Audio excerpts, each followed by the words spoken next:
ঘাটালের খাসবাড়ের ৩২ নম্বর ওয়ার্ড, সেখানে গান্ধারী জানা, বয়স ১০২ বছর, তাকে শুনানির নোটিশ পাঠানো হয়েছে এবং তার শারীরিক সক্ষমতা নেই যে তিনি শুনানিতে যাবেন।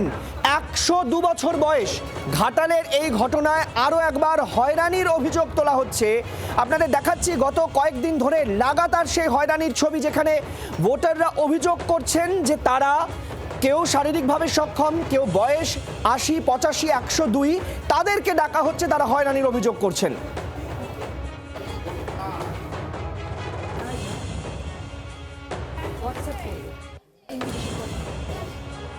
আমার ১০২ বছর বয়স, আমাকে এখন ডেকে পাঠিয়েছ, আমি তো যেতে পারছি না। আমি কি করে যাব বলো? আমি যেতে পারি কি? এই মানুষটা কখনো যাতেই হোক, গাড়ি হোক, ঘোড়া হোক, আমি একবার চাপতে ভয়, সব সময় বসে থাকি, ঠাকুরের কাছে বসে থাকি। ওই যে হিরো এসছিল, বলছে তোমাকে যেতে হবে, আমি বলছি ওইটি আমাকে বলবেন, তাকে তুমি চোখে জল এসে গেছে, যেতে হবে কোথায়?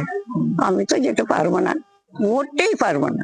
তাতে আমার কপালে এতদিন কেটে গেল, আর কটা দিন বলো, আর কটা দিন ঠাকুরকে ডেকে ডেকে চলে যেতে পারবো বলো? নির্বাচন কমিশনের অমানবিকতা কোন পর্যায়ে পৌঁছতে পারে? অভিষেক বন্দ্যোপাধ্যায় গতকালই একটি ভার্চুয়াল মিটিং করেছেন।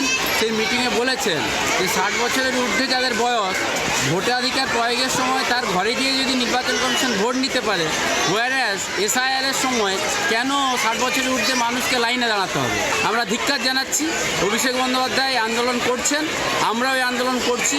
আমরা দাবি রাখবো নির্বাচন কমিশনের কাছে, ওনার বাড়িতে গিয়ে যা কিছু ডকুমেন্টস সেই কিছু দেখে এসআইআরের মাধ্যমে ওনার ভোটার লিস্টে যাতে নামটা ইনক্লুড করা যায়। বাংলার আওয়াজ, বাঙালির আবেগ, জি ২৪ ঘন্টা।